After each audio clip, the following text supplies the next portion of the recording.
Hello, everyone who's just joining. Thank you so much for being here. Happy Friday. Good to see your faces. We're going to give it a few more moments for others to join us. And in the meantime, if you'd like, you can put in the chat your name and pronouns, your program, or if you're a staff person, what division you work in or office you work in, and if you, wherever you're calling from. We have such an international community now, so let's get started with that. And just a reminder that we do have these beloved community agreements, and they are everywhere on our campus. You can use that QR code to take a deeper dive. We have plenty of resources around the beloved community agreements, and we're at your service. You can also reach out to the Division of Community Engagement and Belonging if you have questions. Great. And we're here today to talk about Shirley Strong's new book, A Handbook for Building Beloved Community. We hope that you are inspired to get this book and use it. I hope you can join us for some of our final events for the semester. We have Integral Parenting Workshop and an eco-sustainability conversation happening on campus soon. All right, let's get going. We have much to discuss.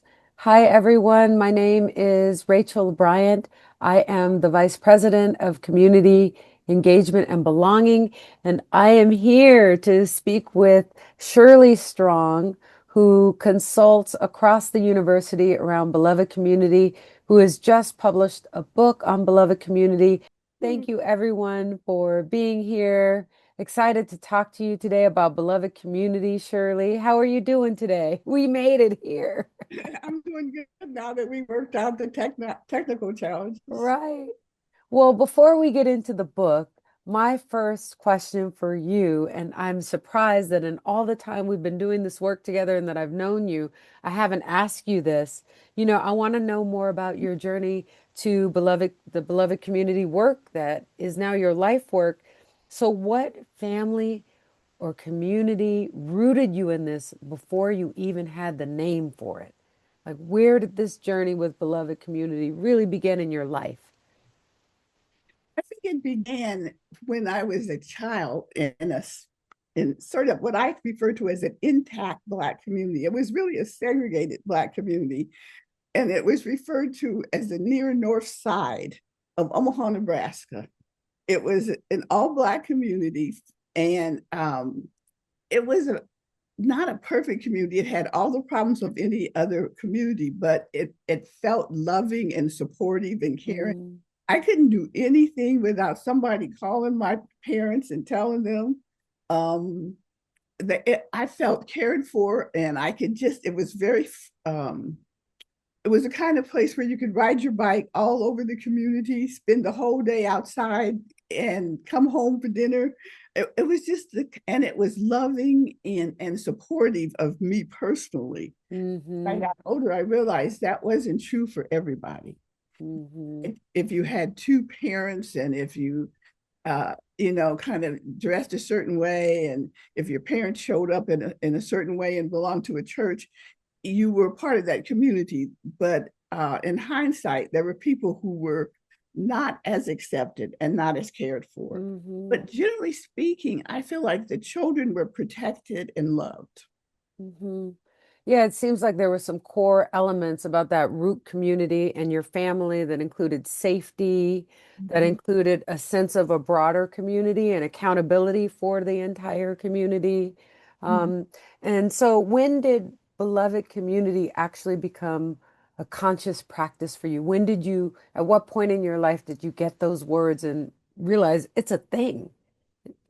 It was when I discovered in the mid 2000s, I ran across a statement by Grace Lee Boggs, who is a an activist in Detroit, Michigan, Mm-hmm.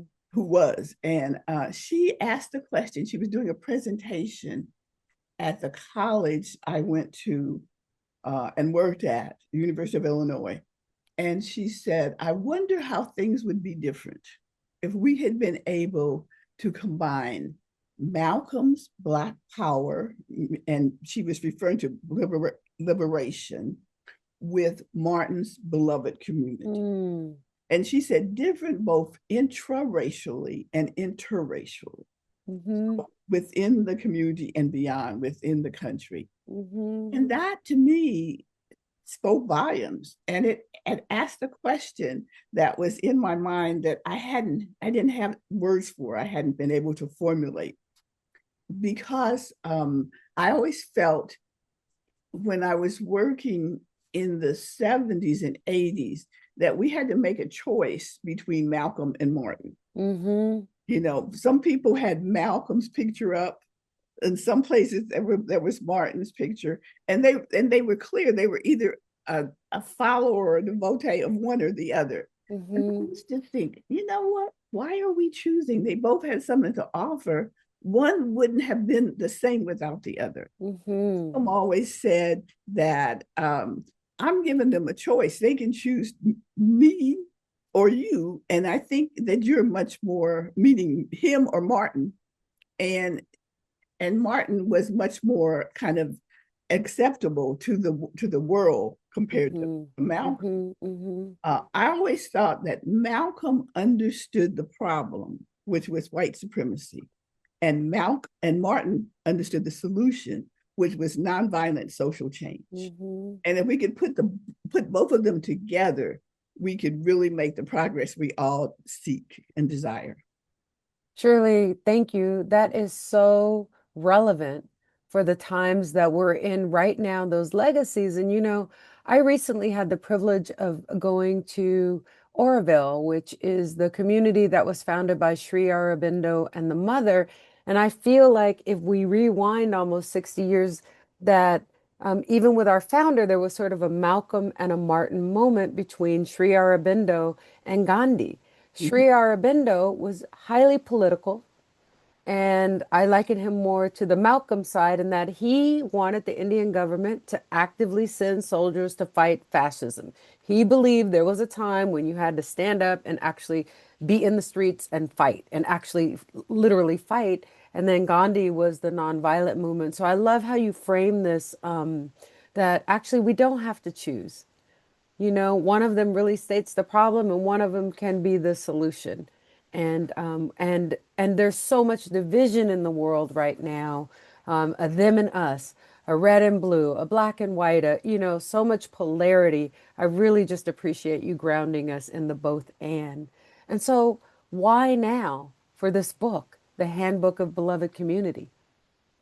Well, I had written an article in 2007 that was still being downloaded a lot, and people were telling me about it. That there was a quote from it here or there, and I thought I have a lot more to say now after the work I've been doing than I did in 2007, and I'd Mm-hmm. like to expand on that. I'd like to go further with that. That's one reason. The other reason is I was a part for about 10 years of an anti-racism social justice initiative called Project Change, which was a foundation sponsored initiative. It was sponsored by Levi Strauss Foundation. And it was not in the Bay Area, but it was across the Southwest and the Southeast. And then we did some national work. And out of that, we did 3 evaluations, 3 assessments.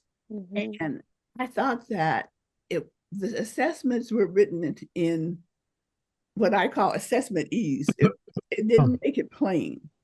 And even the funder said, I wish we could have an evaluation that just got to the point, was very direct and straightforward. And I said, I do too. And our evaluation firm is not going to do that. That's not how they work. So all these years later, I said, I would like to write something very simple, very straightforward, talking about the lessons I learned. We all learned from there. It was 20 years later, and so it gave me over 20 years. It gave me the benefit of time, Mm. and I was able to look back and not in a defensive way, or just to look back very honestly, see what worked and see what didn't, and try to understand why. Hmm.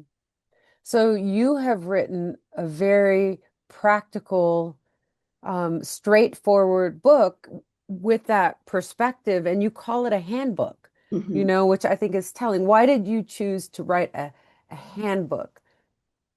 Well, for a couple of reasons. One, I felt like what I had to say was really wasn't a lengthy academic tome. It was Hmm. A short and tomb. Did you say tomb, Shirley? however they say that tome. It was Oh, short and okay. sweet and to the point. Yeah, I guess Okay. is a, would be appropriate. It was very straightforward, and I wanted people to be able to use it, Yes. pick it up, to read a portion of it, to look at it, an example of something that could be done to really understand what I thought were the stumbling blocks. Hmm. Thank you, Shirley. And I would just say in closing, since you asked me, because it just came to my in my head, don't get discouraged. I know this is a hard time, it's a bad time. But our ancestors have been through so much worse. All of our ancestors, not just mine, all of our ancestors. Yes. And they continue to struggle, they continue to move forward. They did the work in so many ways, just right in their communities, in their neighborhoods, and then they got involved in marches and in things beyond their immediate circle. Don't get discouraged, and look around and see who is not at the table. I like to say that a lot.